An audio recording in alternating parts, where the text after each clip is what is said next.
नमस्कार, आप देख रहे हैं आज सुबह। आपके साथ हूं मैं नेहा वाथम। आज सुबह में हम आपको दिखाएंगे देश और दुनिया की हर बड़ी और छोटी खबर, लेकिन साथ ही बात होगी कि आखिरकार क्यों डोनाल्ड ट्रंप ने 2 बार पीएम मोदी से फोन पर की बात। साथ ही आपको दिखाएंगे कि दिल्ली में नाइजीरियाई युवकों की हुई पिटाई, आखिरकार ऐसा क्यों हुआ। साथ ही आपको दिखाएंगे पीएम मोदी और सीएम योगी की शक्ति और भक्ति। लेकिन स्पेशल रिपोर्ट में बात होगी हिंदू नववर्ष की और साथ ही नवरात्र के पहले दिन की।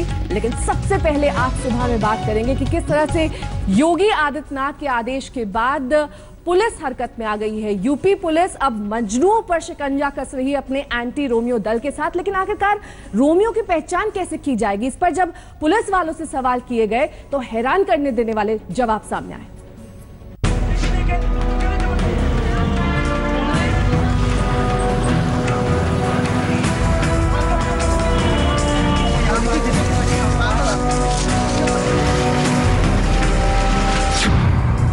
न सड़क छाप मजनुओं पर कोई खुफिया रिपोर्ट,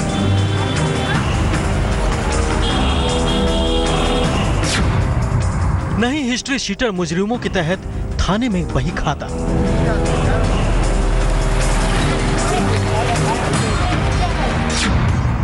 न ही शहर में पाए जाने का कोई खास ठिकाना। यूपी की पुलिस पर बड़ी भारी जिम्मेदारी आन पड़ी है। एंटी रोमियो स्क्वाड के जवान अपने अपने इलाकों में हर रोज गश्त पर निकलते हैं। इनकी नजर हर उस लड़के पर रहती है जो सड़क पर विचरण कर रहा होता है।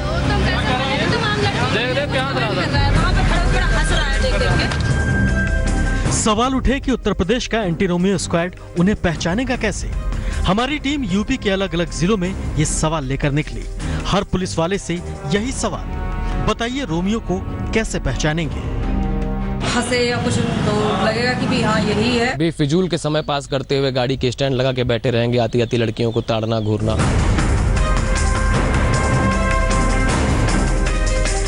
ये देखते हैं पुलिस को छिपना और किसी साथ बैठे हैं तो पहले उठ के भाग जाना, यही सब रोमियो की है। मोबाइल से भी कुछ जो है सो गाने वगैरह बजाते रहते हैं, अश्लील टाइप के लड़कियों के आने जाने के स्थानों पे। सुना आपने, कितने दिलचस्प जवाब हाथ लगे। चलिए अब सिलसिलेवार तरीके से दिखाते हैं कि आखिर यूपी के एंटी रोमियो स्क्वाड के योद्धा इस यक्ष प्रश्न का हल कैसे निकालेंगे। रोमियो के नाम से विख्यात मंचलों पर आखिर कैसे नकेल कसेंगे। बाल बाल रखाकर और से बैग निकालने और ड्रेस में पहनने और उनके हाव भाव अलग ही दिख जाते हैं। जो पहना ओढ़ावा और वगैरह खाते रहते हैं, बीच मारते हैं।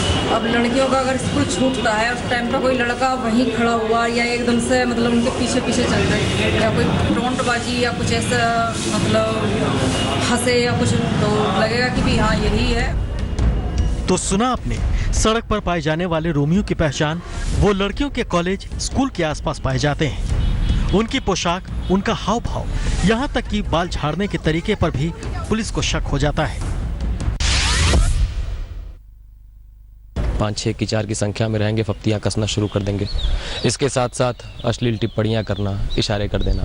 देखिए, अनुभव के आधार पर हम लोग उसकी पहचान करते हैं। वो जो लड़कियों को छेड़ने वाले होते हैं मूलतः वो 2-3 की संख्या में मोटरसाइकिल पे होते हैं। उनके चेहरे के हाव भाव, उनके बॉडी लैंग्वेज, उनके हेयर स्टाइल और लड़कियों को देखकर एक उनके चेहरे का एक्सप्रेशन जो होता है, थोड़ा सा ऐसा लगता है कि हाँ ये मोबाइल से भी कुछ जो है सो गाने वगैरह बजाते रहते हैं, अश्लील टाइप के लड़कियों के आने जाने के स्थानों पे। यूपी में रोमियो की इस नई परिभाषा को शेक्सपियर भी सुनते तो दंग रह जाते। बहरहाल रोमियो की इस नई पहचान के साथ हम पहुंचे कानपुर। गतिविधियाँ जो हैं वो उससे हम लोग वाच करते हैं। संदेहास्पद गतिविधियाँ जैसे कि हम लोगों को देख के अलग हो जाना और दूर दूर हो जाना, बातचीत करने पे अलग अलग हम जब उनसे बात करते हैं तो उससे स्पष्ट हो जाता है। पारिवारिक पृष्ठभूमि और अन्य पृष्ठभूमि जब पूछते हैं तो वो अपनी अलग अलग बताते हैं। जब भाई बहन होंगे तो एक ही पृष्ठभूमि बताएंगे। इस तरह की तमाम चीज़ें हैं जिसको हम लोग वाच करके और जान जाते हैं कि भाई बहन है या रोमियो है।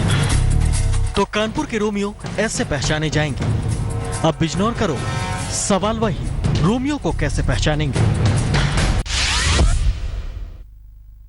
और लड़कियां जाती है यहाँ से तो उनको कमेंट पास करते हैं लड़के, उनको हम देखते रहते हैं, पहले उनको बाज कर लेते हैं, काफ़ी देर से बाज करके जब हमें पूरा शक हो जाता है फिर उसके बाद हम उनको पकड़। और जिस तरीके से उन लड़कों के साथ ही मिल जाते हैं, जैसा पता नहीं चलता हम लोग लड़के ही हैं या वो साथ में ही, उन्हें कोई हमें भाप नहीं पाता जल्दी, और हम उनके साथ ही बैठ जाते हैं। और वो जब लड़के बाइक लेके आते हैं, रुकते हैं, खड़े होते हैं, और अधिकतर वो कोशिश करते हैं जहाँ लड़कियाँ भीड़ भाड़ होती है वहीं घुसने की कोशिश करते हैं, और हम लोग उन्हें वहीं वॉच करते रहते हैं। बस यही देखते हैं कि जब ज़्यादा या तो घूमता है या काफ़ी देर तक बैठे रहता है, उस तरह से पहचान करते हैं। और जब पूछते हैं कि कैसा है, वो बताता है पेपर देने के लिए आता है, जब पेपर देखते हैं तो नहीं मिलता। उत्तर प्रदेश में लड़कियों से छेड़छाड़ करने वाले और तंज कसने वाले मंचलों के लिए एंटी रोमियो स्क्वाड का गठन किया गया है। एंटी रोमियो स्क्वाड का काम स्कूलों और कॉलेजों के बाहर लड़कियों के साथ हो रही बदसलूकी को रोकना है। जाहिर है कोई निश्चित पहचान न होने की वजह से सड़क पर निकल रहा हर युवा इनके रडार पर होगा।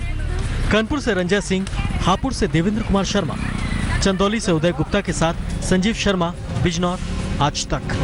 10 मिनट 50 खबरों के बाद बात करेंगे उत्तर प्रदेश में खुलेआम धड़ल्ले से चल रही नकल की, क्योंकि नकल के खिलाफ योगी सरकार ने कड़ा रुख अपनाया है। योगी सरकार ने नकल की शिकायत करने के लिए हेल्पलाइन नंबर जारी किया है। आपको बता दें कि नकल की शिकायत के लिए इस नंबर पर कॉल किया जा सकता है। नंबर है 0522236760 और साथ ही मोबाइल नंबर भी जारी किया गया है जिस पर फोन करके शिकायत की जा सकती है। व्हाट्सएप नंबर है 9454457241 पर कॉल कर सकते हैं और नकल संबंधी कोई भी शिकायत इन दोनों नंबर्स पर की जा सकती है। नकल रोकने के लिए नंबर जारी किया गया। हम आपको बता दें कि आज तक पर नकल से संबंधित स्टिंग ऑपरेशन दिखाए जाने के बाद ये एक्शन योगी सरकार की तरफ से लिया गया है। व्हाट्सएप नंबर जारी किया गया है, साथ ही लैंडलाइन नंबर जारी किया गया है जिस पर नकल संबंधी शिकायत की जा सकती है।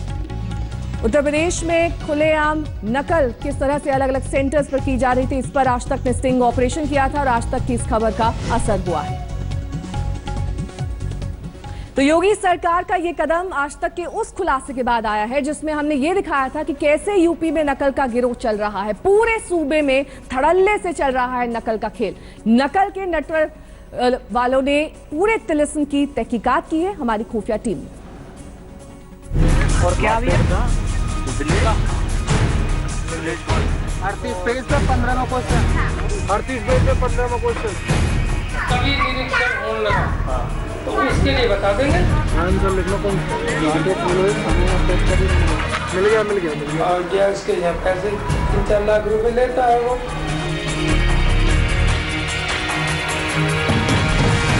बस हम टीचर कराते हैं, ऐसे खुलेआम टीचर कराते हैं वहाँ पर। जरा गौर से देख लीजिए, यहाँ हिंदुस्तान का भविष्य तैयार हो रहा है।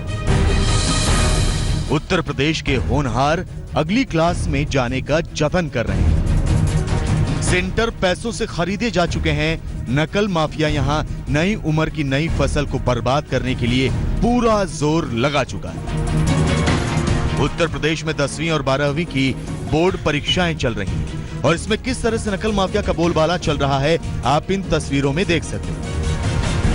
ये तस्वीरें उत्तर प्रदेश में नकल की हकीकत और सरकार के दावों की पोल खोल रही हैं। मथुरा हो या बलिया, देवरिया हो या मैनपुरी, पूरब से लेकर पश्चिम तक, उत्तर से लेकर दक्षिण तक, पूरे उत्तर प्रदेश में नकल माफिया इसी तरह परीक्षा केंद्रों पर हावी है जहां मेधावी बच्चों की किस्मत के साथ सरेआम खिलवाड़ हो रहा है। उत्तर प्रदेश में 10वीं के इम्तिहान में बड़े पैमाने पर नकल के इस खेल का पूरा सच जानने के लिए हमारी एसआईटी टीम नकल माफिया के गढ़ तक पहुंची। नकल माफिया के पूरे तिलिस्म का हाल देखकर तो हमारी टीम की आंखें भी फैल गईं।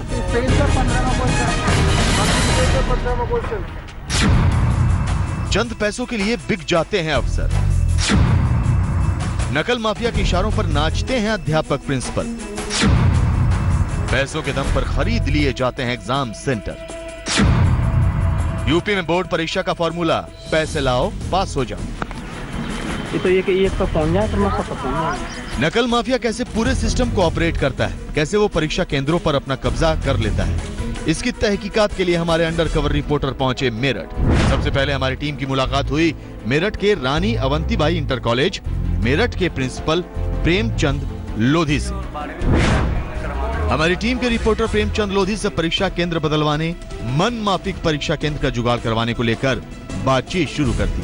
प्रेमचंद लोधी ने तो हमारे रिपोर्टर से साफ कहा कि DIOS के यहाँ पैसे देकर ये काम आसानी से हो जाता है। जरा सुनिए हमारे रिपोर्टर से प्रेमचंद लोधी की बात। तो सेंटर भी ऐसा लगवा देते भाई ठीक सा हो, और क्या उसके यहाँ पैसे 3-4 लाख रुपए लेता है वो सेंटर वाला। मन मर्जी सेंटर लगाने की। मान लिया हमें सेंटर नहीं मिल रहा, हमने कहा हमारा तो सेंटर फलानी जगह लगा दीजिए, जो अपने जुगाड़ के सब अपने काम हो जाता है। बढ़िया सुना आपने, प्रेमचंद लोधी हमारी टीम को बता रहे हैं कि DIOS के यहाँ 3-4 लाख रुपए देकर मनचाहा सेंटर लगवा सकते हैं। अब ये पैसे आएंगे कहाँ से? प्रिंसिपल साहब इसका फॉर्मूला भी हमारी टीम को सिखा रहे हैं। जरा सुनिए इनकी बात। अरे प्रिंसिपल हमारे माफी के केंद्र व्यवस्था का हमने कहा साहब इसमें लगा दो, हमारे तो 2-3 लाख रुपए खर्च हो रहा है और जान दो इस तरह होता था काम। वो तो बच्चों से रिकवर हो जाएगा, 2-3 लाख। वही भाई जो है जो पास होना चाहते हैं, कमजोर है चाहते उन्हीं से होता था, लेकिन कभी हमने आश्वासन नहीं दिया। वो टाइम के टाइम पे होता, लास्ट टाइम पे होता है। मौका देख के कि अगर हो रहा है काम तो ठीक है, कुछ 10-5 बच्चे ऐसे धक्का लग जाता है। मेरठ के कॉलेज का प्रिंसिपल किस तरह नकल के खेल को खुलकर बता रहा है, आपने सुन लिया। अगर मनचाहा सेंटर मिल गया तो फिर नकल माफिया किस तरह कॉलेज में ऑपरेट करेगा, जरा उसका भी बयान सुन लीजिए। हेलो, तो आपको लग जाता है ना? हाँ लगती है। तो वहाँ पे मतलब लिखने की आजादी, खूब लग रहे थे, लिखने की आजादी रहती है। बस हम टीचर कराते हैं, ऐसे खुलेआम में टीचर कराते हैं। वहाँ पे आपको ऑब्जेक्टिव टाइप आ रहे हैं ना, तो सारे अब तो ज्यादा लिखने की जरूरत नहीं पड़ती है अब तो मतलब सारे करवा देते हैं, मतलब बच्चों को कंप्लीट करवा देते हैं। आप लोग ऐसे जगह सेंटर लेते हैं? हाँ।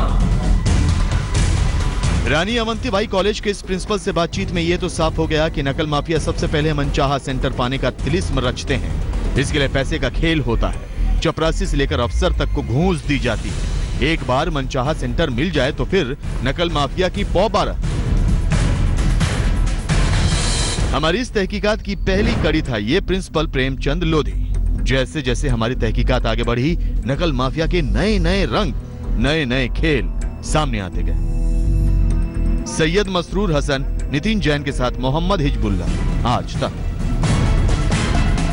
नकल के इस खेल में मनचाहा सेंटर अलॉट कराना नकल माफियाओं का पहला पड़ाव होता है। कितने पैसे में अलॉट होता है ये सेंटर, और आखिरकार कितने पैसे नकल माफिया लेते हैं छात्रों से पास कराने के लिए, इन सभी सवालों को लेकर हमारी खुफिया टीम पहुंची नकल माफिया के गढ़ में।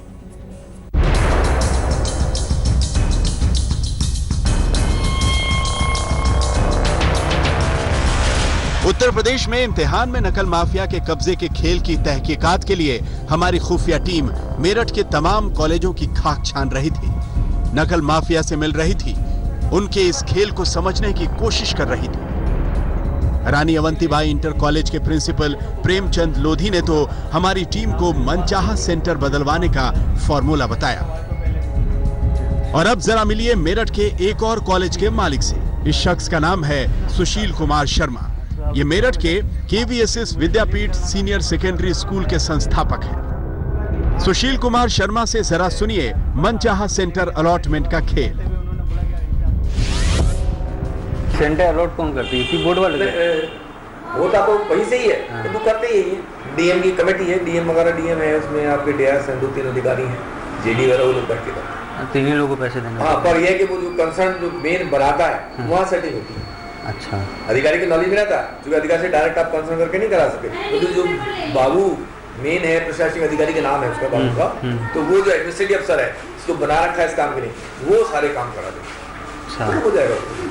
मतलब यहाँ भी प्रिंसिपल को बताना पड़ता है कि हम आपके यहाँ सेंटर दे रहे हैं? हाँ बिल्कुल, वो तो कहना ही पड़ेगा। अच्छा, क्योंकि आपने सेंटर तो ले लिया और प्रिंसिपल से आपने कंसर्न नहीं करा, तो सब बेकार। पहले कंसर्न करके आप लोग सेटिंग करते हैं। ये सुना आपने कैसे सेंटर अलॉटमेंट के खेल में पूरा सिस्टम शामिल रहता है। सुशील कुमार शर्मा ने हमारी टीम को यह भी बताया कि सेंटर बदलवाने का काम नवंबर-दिसंबर तक हो जाता है। तो एक टाइम पीरियड होता है, उसमें सेंटर अलॉटेड होते हैं करीब। ये होता है नवंबर दिसंबर में होता है, तो नवंबर दिसंबर सेंटर अलॉटेड होते हैं, फिर हम सेट कर देंगे। सेट मतलब हम भी सेंटर ले सकते हैं, तो सारे बच्चे हमारे यहाँ गर्ल्स तो सारी आ जाएंगी, वो तो रहेंगी। अच्छा, बॉयज का थोड़ा सा होता है कि नहीं देते सेंटर।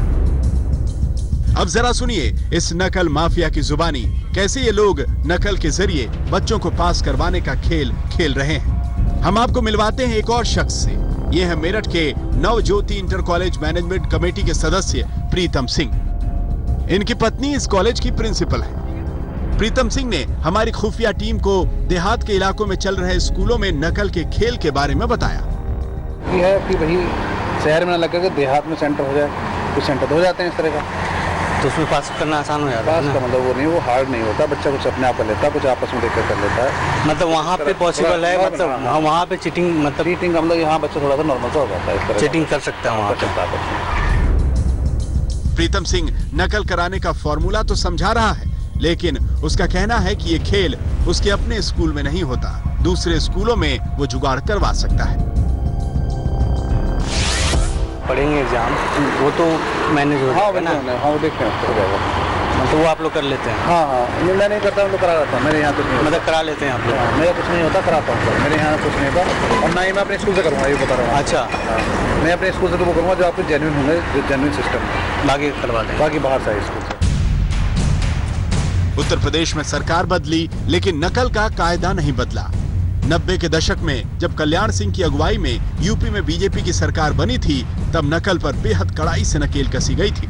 नकल माफिया से निपटना अब योगी सरकार के लिए बहुत बड़ी चुनौती है। सईद मसरूर हसन और नितिन जैन के साथ मोहम्मद हिजबुल्लाह, आज तक।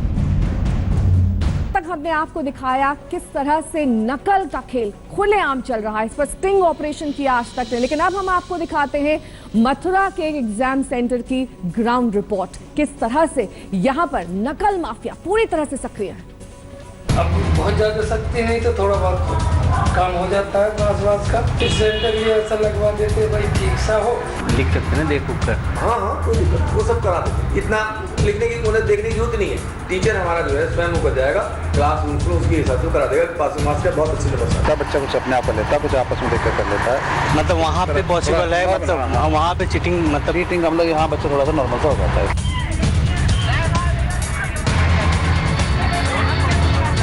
हमने आपको स्टिंग ऑपरेशन दिखाया, लेकिन अब आपको हकीकत की तरफ लिए चलते हैं। यूपी में नकल की ग्राउंड रिपोर्ट आपको दिखाते हैं। नकल के स्पाइडरमैन, जान पर खेलकर नकल, नकल का खुला खेल फर्रुखाबादी, यूपी पुलिस बनी तमाशबीन।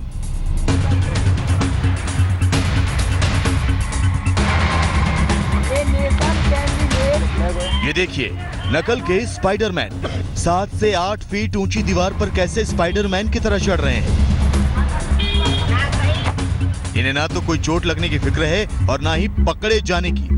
इनका मकसद एक है, सिर्फ दीवार के उस पार परीक्षा दे रहे छात्रों को नकल मुहैया कराना। करना लगे हो गया पेपर चिपका सही है। ये भैया ने कृपा आ गई। अरे कर, हम तो मंदिर आए भाई ना, कोई फोन में कोई उल्टी सूझी कोई पकार वगैरह भाई पता ना चला भाई, निकाल के कौन या कराई है। और इसके लिए ये जान पर खेल जाने को भी तैयार है। तस्वीरें मथुरा में तरौली के स्वामी आदर्श इंटर कॉलेज की हैं, लेकिन यहाँ कुछ भी आदर्श नहीं है। हम आपको बता दें कि यहाँ 10वीं बोर्ड की परीक्षा चल रही है, लेकिन परीक्षा के नाम पर क्या हो रहा है वो आज तक के कैमरे में कैद हो चुका है।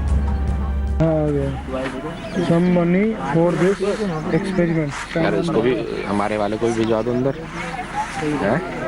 अरे अभी तो हम ही ना आ गए अंदर। मनी फॉर आज तक के रिपोर्टर नितिन जैन ने स्कूल के सामने उन नकल माफियाओं को भी अपने कैमरे में कैद किया जो खुल्लम खुल्ला नकल करवा रहे हैं। क्वेश्चन बोल दे करो बस। क्वेश्चन ये भाई डायरेक्शन दोनों रेलवे इसकी तो हाल लिया कौन सा है, कौन सा और कहाँ गए। नकल माफियाओं ने एक तरफ से नहीं बल्कि चारों तरफ से स्कूल को घेरे रखा है। हम आपको बता दें कि स्कूल के अंदर इंग्लिश का पेपर चल रहा है। बच्चे तो बच्चे, घर वाले भी हर मुमकिन कोशिश कर रहे हैं कि नकल उनके बच्चों तक पहुंच जाए और उनके बच्चे अच्छे नंबरों से पास हो जाएं। भोला वाला तो है। भोला वाला अब तो नारो को झूठ तो फाल सवायो ने सेंड को भाई मीनिंग वीडियो दे दे क्यों फालतू करके पूछ रहे हो। चलो चलो आराम करो, ज्यादा करो मत करो। सेंटर अगर विवाद है वो ना तो सब ऐसे यही नहीं पेपर अब तक ये बेकार जाने दो। जीआईसी पेपर होगा और कोई बात नहीं, कोई मतलब ही ना। और अब आज तक के कैमरे में जो सबसे चौंकाने वाली तस्वीर कैद हुई उसे भी देखिए। स्कूल के गेट पर पुलिस ड्यूटी दे रही है, लेकिन ऐसा लग रहा है कि पुलिस की खुली आंखों पर पट्टी बंधी हुई है और उन्हें नकल जैसी कोई चीज नजर ही नहीं आ रही है। और ये तस्वीरें हैं मथुरा के शेरगढ़ की। पुलिस थाने की दीवार से जुड़ा ये है सरदार पटेल स्कूल। स्कूल के पीछे या ये कहें थाने के पीछे छोटे छोटे गिरोह बनाए बैठे ये सब नकल के नटवर लाल हैं। चलिए चलिए आपका पेपर शुरू हुए अभी कुछ ही वक्त बीता था कि मोबाइल पर माफियाओं के पास पेपर आ गया और सारे के सारे जुट गए प्रश्नों के उत्तर ढूंढने। गाइड फटनी शुरू हो गई, क्वेश्चन बैंक फटने शुरू हो गए। और क्या 38 पेज पे 15 में क्वेश्चन, 38 पेज पे 15 में क्वेश्चन। ये एक मिनट दिखा ये हाँ तसल्ली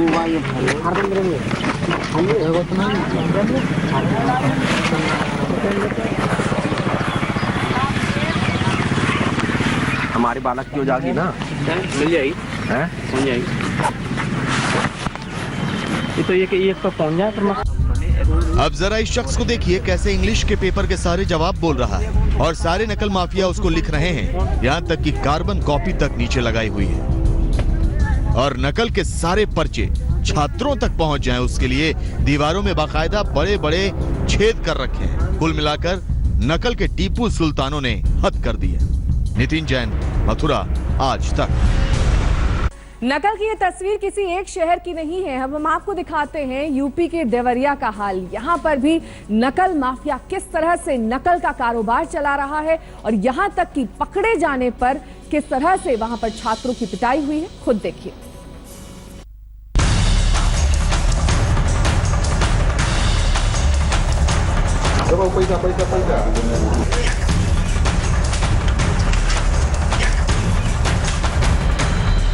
ये उत्तर प्रदेश की तस्वीरें हैं।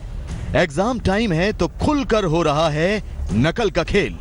एग्जाम सेंटर पर ही पैसे लेकर बांटे जा रहे हैं पर्चे।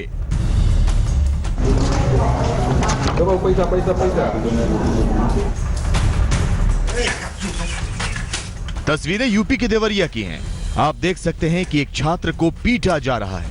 हम आपको बता दें कि यहाँ हाई स्कूल का अंग्रेजी का पेपर था और जब ये छात्र नकल करते हुए पकड़ा गया तो केंद्र व्यवस्थापक का गुस्सा इस पर फूट पड़ा और शुरू हो गई छात्र की बेरहमी से पिटाई।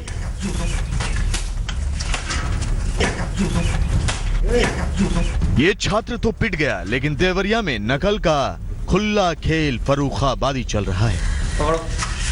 अरे ओके निकाल, चल बाहर चल।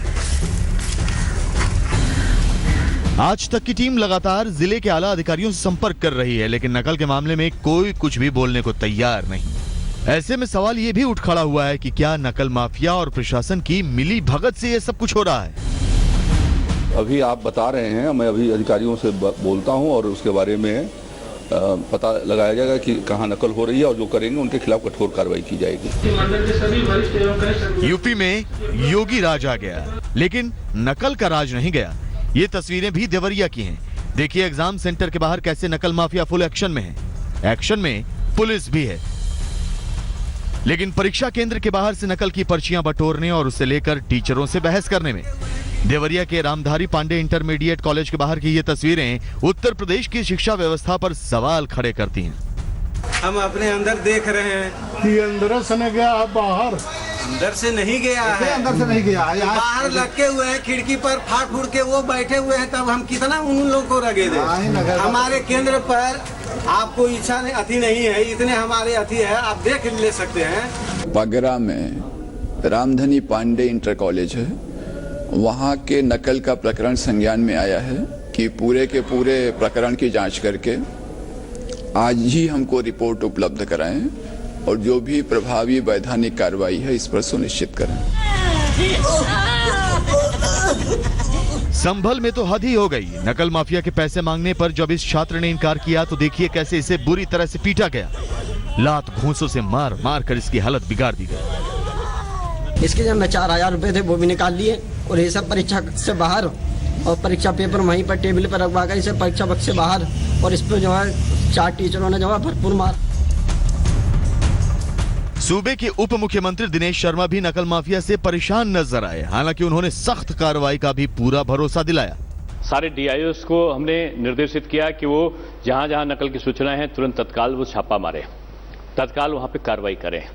कई जगहों पर डिबार कर दिया गया, जहां पर नकल की सूचना मिली कई परीक्षा केंद्र डिबार कर दिए गए और डिबार करने के बाद उनको ये निर्देश दिया कि मुख्यालय पर उनकी परीक्षा होगी। तत्काल के एक कंट्रोल रूम हो ऐसा कि जहां पर कोई अगर सूचना देता है कि यहाँ पर नकल हो रही है तो उस पर हमारे जितने डीआईओस हैं, जितने अन्य संबंधित अधिकारी हैं, तत्काल कार्रवाई के लिए वहां पर वो व्यवस्था करें। नकल माफियाओं से लेकर कानून व्यवस्था और कानून व्यवस्था से लेकर भ्रष्टाचार सब दुरुस्त करने का भरोसा दिला रही है यूपी की नई सरकार। लेकिन नकल है कि रुकने का नाम नहीं ले रही। आज तक ब्यूरो। नकल माफिया बेखौफ है और छात्रों के हौसले बुलंद हैं। हमने आपको 2 शहरों की ग्राउंड रिपोर्ट दिखाई। अब हम आपको दिखाते हैं यूपी के मैनपुरी की तस्वीर। कैसे यहां पर जब एसडीएम का छापा पड़ा तो खलबली मच गई।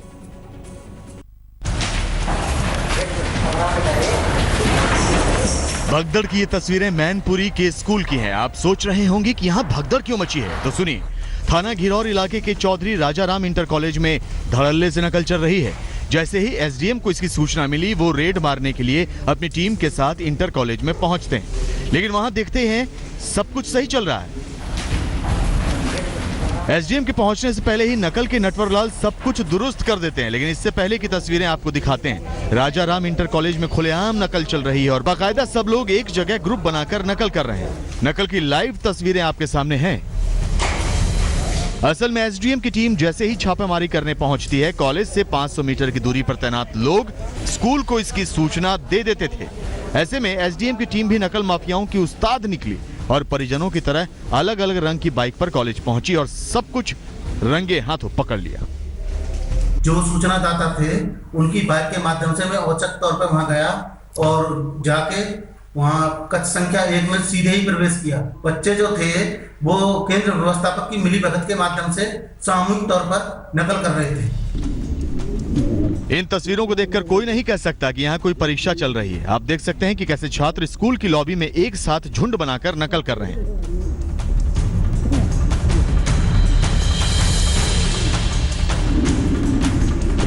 यह तस्वीर तो और भी चौंकाने वाली है। आप देख सकते हैं कि कैसी लड़कियां क्लास में खुल्लम खुल्ला इधर उधर घूम रही हैं। टीचर भी वहां मौजूद हैं।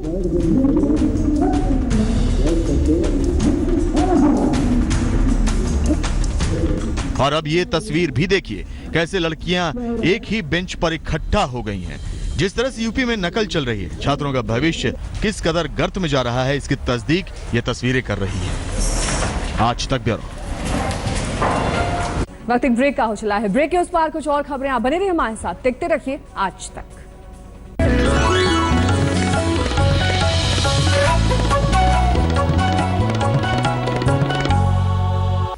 और इस वक्त की बड़ी खबर आ रही है यूपी के संत कबीर नगर से, जहां रेलवे ट्रैक से 4 देसी बम बरामद किए गए हैं। एक धमाके के बाद पुलिस को इन बमों के बारे में सूचना मिली थी और 4 देसी बम को बरामद किया गया है। फिलहाल फोरेंसिक और बम स्क्वाड की टीम मौके पर पहुंच चुकी है। पूरे घटनाक्रम की जांच की जा रही है। पुलिस ने ये 4 देसी बम बरामद किए हैं। आज सुबह पुलिस को जानकारी मिली, जिसके बाद रेलवे ट्रैक के नजदीक ये बम बरामद किए गए। फोरेंसिक टीम, बम स्क्वाड की टीम मौके पर मौजूद है और जिस तरह से पहले रेलवे ट्रैक्स को निशाना बनाया गया था, उसी एंगल को लेकर इस मामले की भी जांच की जा रही है। संत कबीर नगर के रेलवे ट्रैक के पास 4 देसी बम बरामद किए गए।